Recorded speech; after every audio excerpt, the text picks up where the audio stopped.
Hello everyone! Today we're going to be jumping back into Brawl with Tulane, Teller of Tales, a 5-mana 2/4 human druid with vigilance and a very powerful effect. Whenever we cast a creature spell, we get to draw a card, and then we can put a land from our hand onto the battlefield.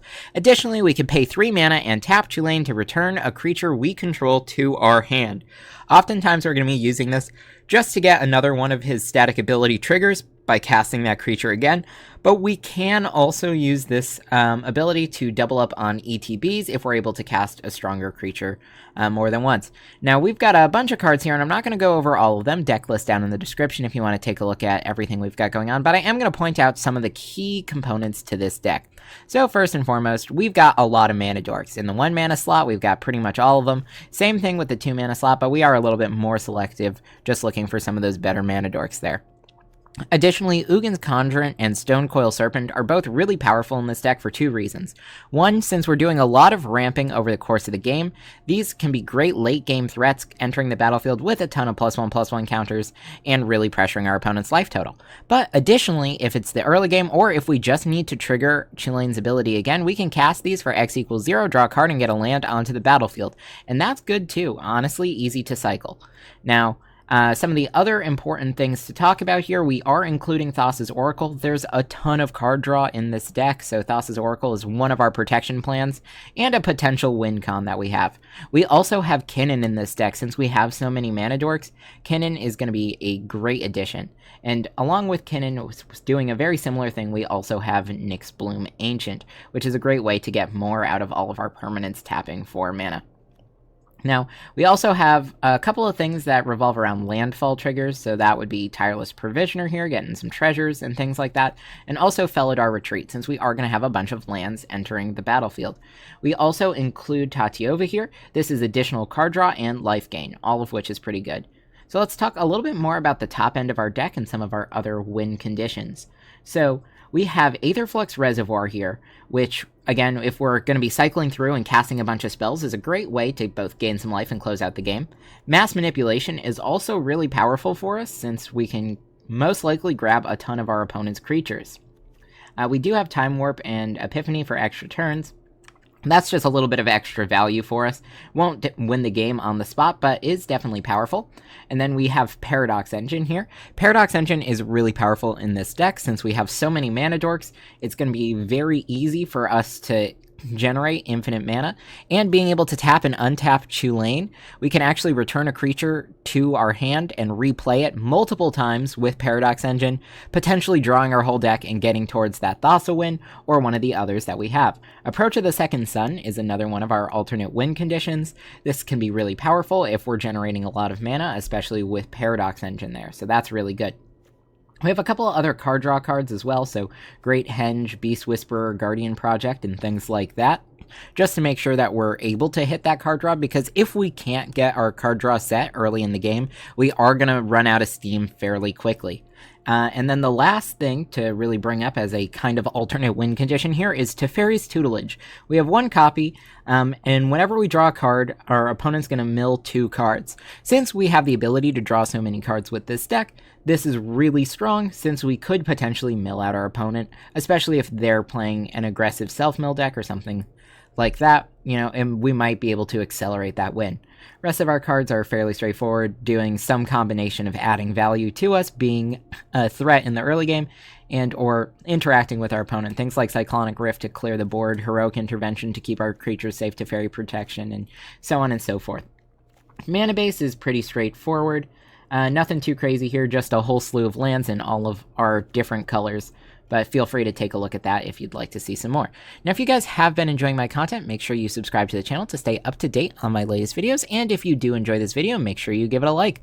Let's go ahead and see how this deck does. Alright, so it looks like we've got our opponent going first here. This is going to be an okay starting hand, so I'm going to go ahead and keep. We're going to start with Forest and play out the Caretaker here.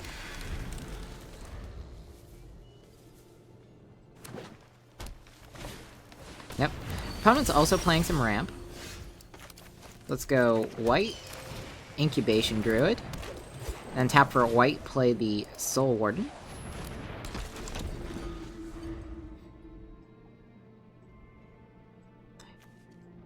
Getting pretty good here. One more land, we can get out Tulane. Yep, gain a life.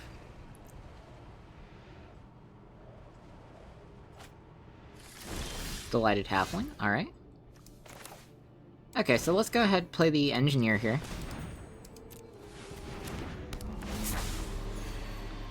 And we'll also get the Watchdog out onto the battlefield. Gaining a little bit of extra life. Yeah, Spark Double on Tulane could be really good, doubling up that passive ability.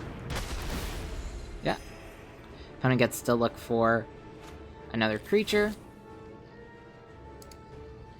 Fortunately for us, we are playing into a mono-green deck.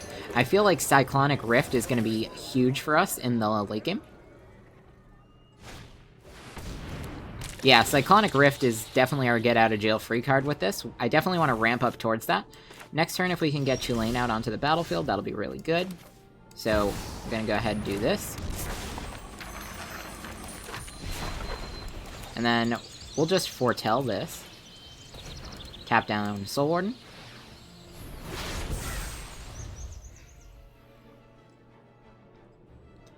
Not bad. So next turn, we can go Spark Double on Tulane. This will also count as the creature cast, draw a card, maybe get another land.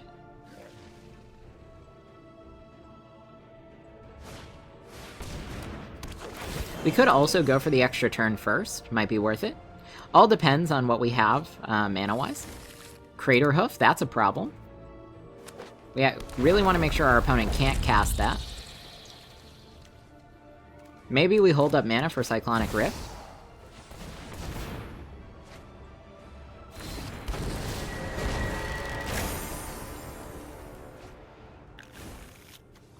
Yeah, Galta Stampede Tyrant. Alright, also a big problem. So our opponent's going to have one really good turn soon. One that we can deal with using Cyclonic Rift. Which is really nice. Okay, I think we'll go for the extra turn here. Go ahead, tap down Soul Warden.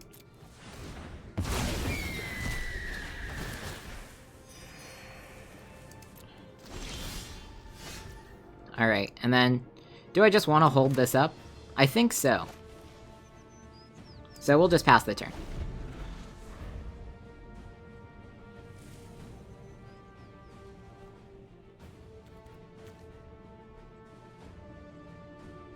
Again, I really want to see the Galta Stampede Tyrant here. Galta Stampede Tyrant, put everything onto the battlefield, and then we hit him with the Cyclonic Rift.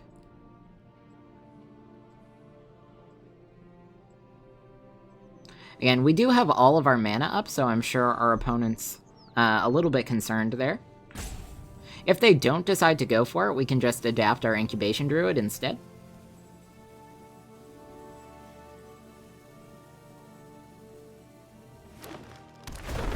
Yep, landfall, sure. We'll gain life off that.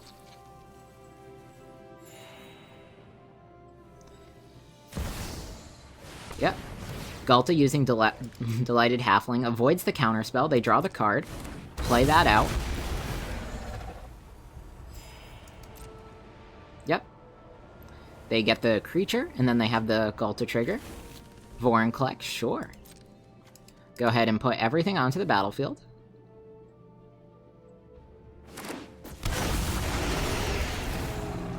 Yep. Lots of ETB triggers there. Cyclonic Rift. Tap you down.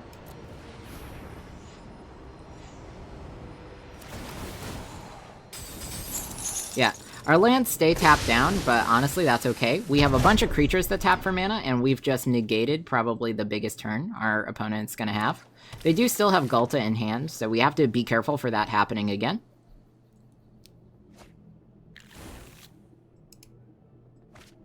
Yep. And all these cards that they're going to end up drawing here are all extra cards that they're going to have to discard. Unfortunately for us, they will get to pick pretty much the best hand to keep. But I'm just glad that we got to blank the Galta.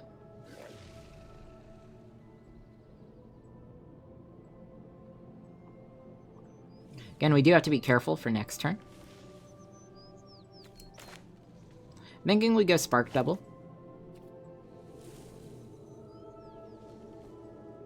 Yep. So now they're just choosing. Yep. Alright, so let's go Spark Double. Tap you. Draw a card. Land onto the battlefield. Spark Double Tulane. Alright, any reason to have this enter untapped? I don't think so.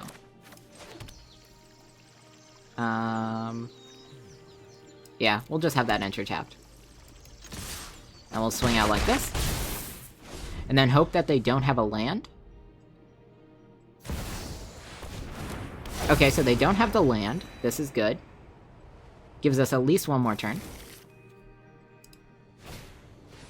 Delighted Halfling. Sure. Yep. We're gaining more life, too, which is also really good for us. Okay. Our opponent definitely has the mana for Ghalta again, so we're looking at a really, really big turn for our opponent. Oh, but we do have Wash Away, so we can actually counter... No, we can't because of Delighted Halfling. Alright, so let's do some drawing cards here. Hinterland Harbor, onto the battlefield. 2 mana, get 1 back, gain a life. Actually, let's go Beast Whisperer here.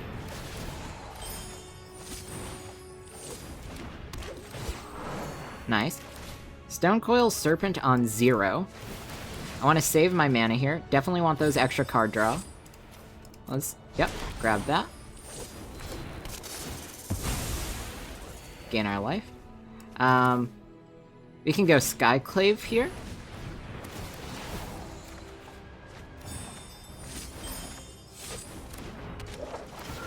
We get rid of Delighted Halfling.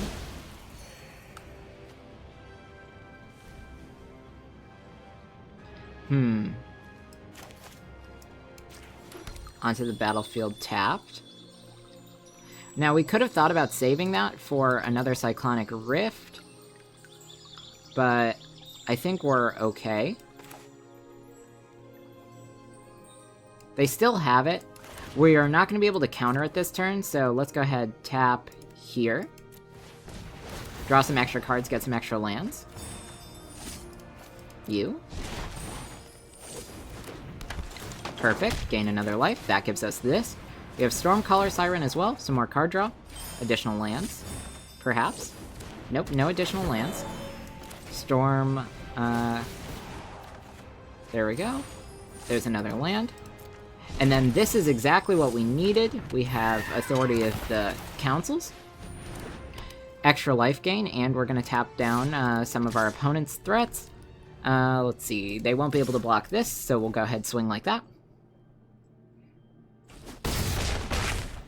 And all in all, that's a really good turn for us. We have to discard 2 cards.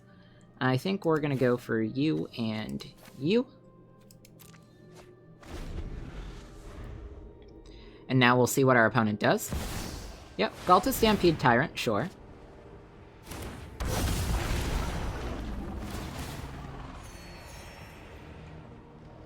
Unfortunately, our opponent's going to get a lot of creatures off the Ghalta trigger, which is going to make Radagast very large with the Crater Hoof.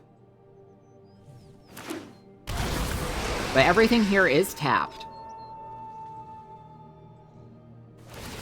Oh, they kept the Crater Hoof in their hand? Okay. So now we're going to be playing towards the Hullbreaker Horror outs, pretty much countering everything our opponent's looking to do. Or we could just counter Crater Hoof with Wash Away.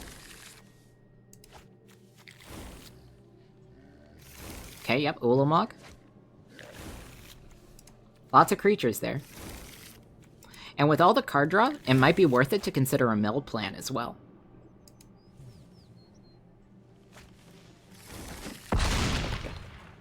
Yeah, so we lost to Tulane, and that's fine. We still have another one. Big choice for us coming up. Lotus Cobra, I think for sure we play. Do we want the Hullbreaker Horror, though? Honestly, I think we do.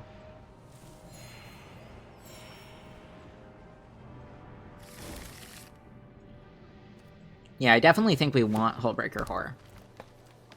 We have enough mana dorks where it's going to be worth it.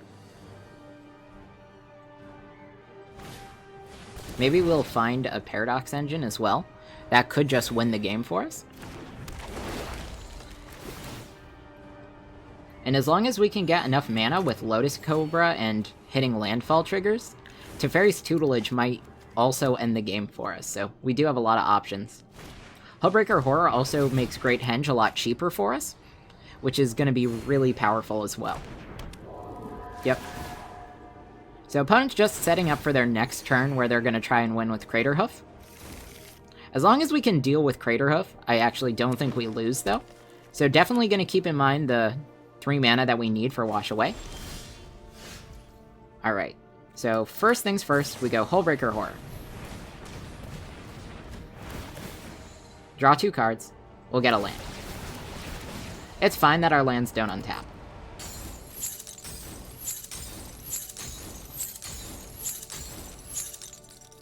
Yep. Okay, we'll go ahead and get our forest down. Gain a life. Now let's go Lotus Cobra. Return something to our opponent's hand. We're gonna choose the Vorinclex here. And we've got it. Alright. Alright, going first here. We're gonna take the mulligan because we don't have enough lands in our starting hand, but this is gonna be fine. Go ahead and keep this. 2 or more others. So we'll start with our Scry land. Go ahead. Draw that land next turn. I like it. So next we can play out Incubation Druid.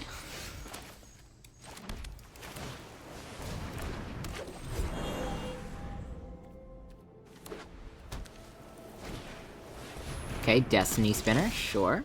So that tells me there's going to be a bunch of enchantments here. I think we go Kinnan. Loam Speaker. Beach Siren. Gives us a lot of mana dorks now. And a pretty wide board. Sure. Let's go Tulane.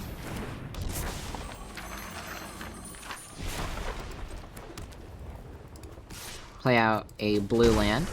Now we played this land here just so we can go ahead and activate Siren Storm Storm Tamer to protect our Tulane. Okay, so let's go Tatiova. We're gonna decline here because I want to draw. Approach of the Second Sun is good.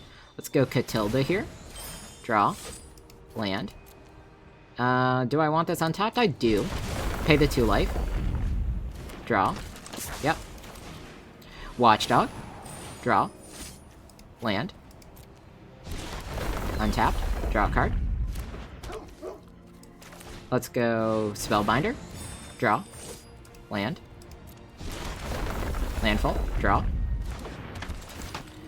Alright, take a look at our opponent's hand. So, Fateful Absence. I mean, they're gonna have to tap out for that if they want it. Let's go Gilded Goose. Draw. Okay, Paradox Engine there is really strong. No attacks. We've got ourselves an incredibly powerful board here. Okay, opponent just cast Mirari's Wake, and that's fine. So now, let's go QQ. Tap all of these things. Let's go green. I think we may adapt here, but I haven't decided yet. White. Human. Let's go Paradox Engine, and we'll have 6 left over. Yeah, so let's go Paradox Engine. I think we'll tap this down. Oh, nope, looks like we've got it.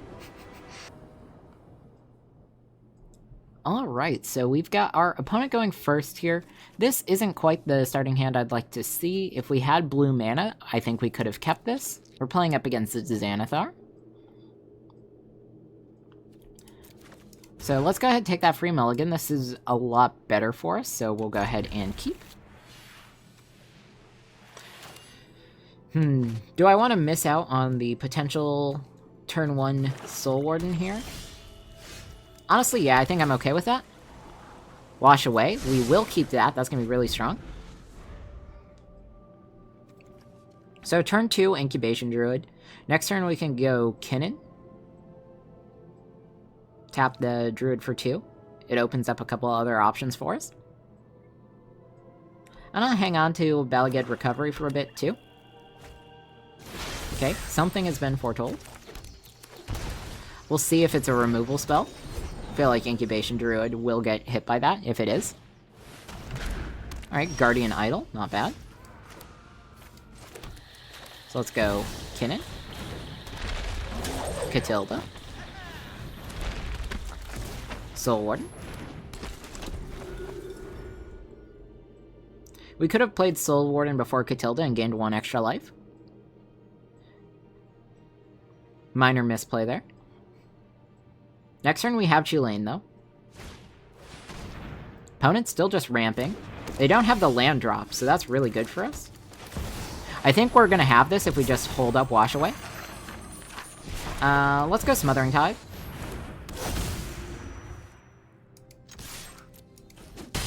Go ahead, hit for 2.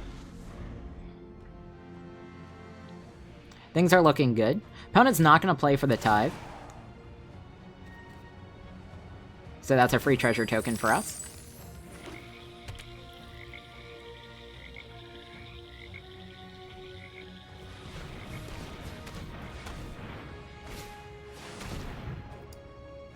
Gotcha. I'm actually okay with that. The ramp is fine. Alright, Pilgrim. Draw a card. Land onto the battlefield. Gain a life.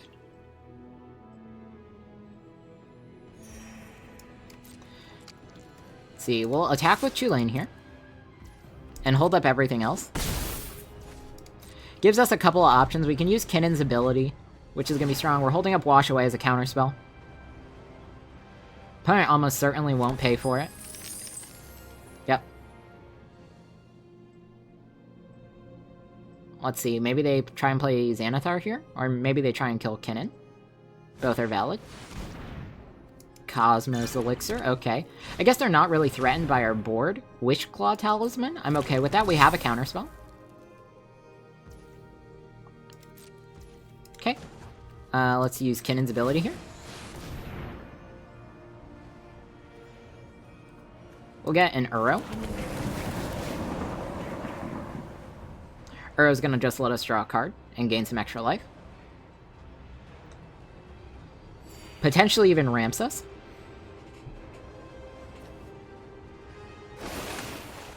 And it does in fact ramp us. Sure, he gets sacrificed, but that's fine. And then we do have enough to adapt the Incubation Druid as well, so I think we do this now. That's gonna be very strong. And then... now, let's not use Chulane just yet.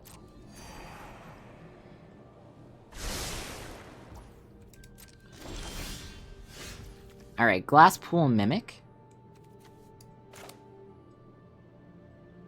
Let's go ahead and cast this out. Draw a card. We get a Breeding Pool. We'll shock it. We're gaining plenty of life. No reason. Incubation Druid. And then let's move to combat. I'm going to swing just with Chulane, because he has Vigilance. And hold the rest. Now we can use Kinnan. We have Wash Away. Everything's looking pretty good for us. Again, whatever they get with Wishclaw, we can counter. And I imagine if they're getting something like Meat Hook Massacre, that's going to definitely be worth countering.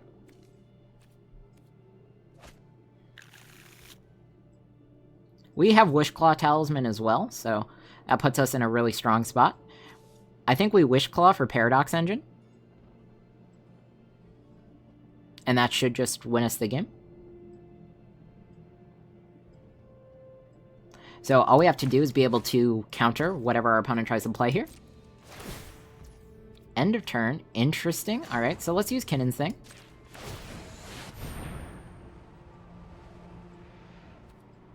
Let's go Knight of Autumn.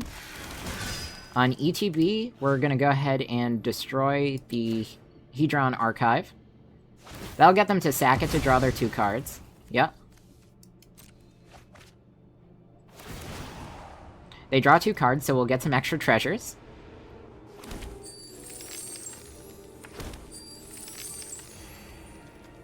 Do I care about what they're holding up? I don't think so. Let's return Knight of Autumn to our hand with Tulane. So we'll be able to destroy another one of their ramp pieces. Honestly, destroying their access to blue mana is going to be really strong as well. So let's do this.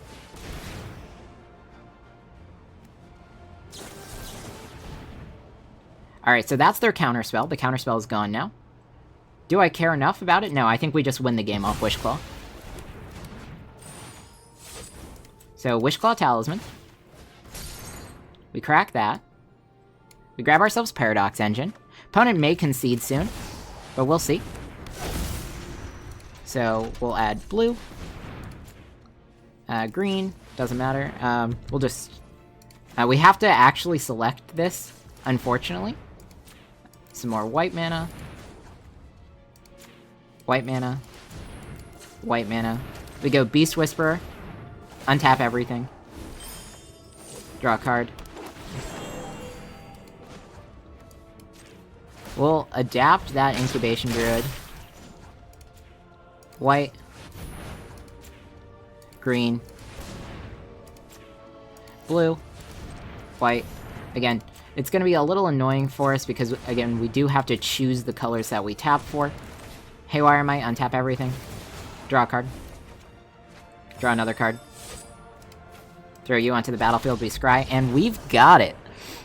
Alright everyone, so there you have it. This is a very powerful deck that can generate a lot of value as long as you have the appropriate card draw engines online. Now, you can make a case for the fact that Paradox Engine does more for this deck than the Commander does, and Paradox Engine is a card like that, but we have a lot of different ways to win the game, whether it's milling, whether it's drawing all of our cards, whether we're looking at value over time with Hullbreaker, Approach of the Second Sun, stealing our opponent's important threats, or even closing out the game with Aetherflux Reservoir. There's a lot of different ways that we can win with this deck, and spending that early game ramping and drawing cards makes sure that whatever expensive thing we're trying to do in the late game, we have plenty of mana to do it for. And if you guys did like this video, make sure you hit that like button, and if you have any ideas for another deck that you'd like to see me play, why don't you let me know in a comment down below. I'll see you all next time.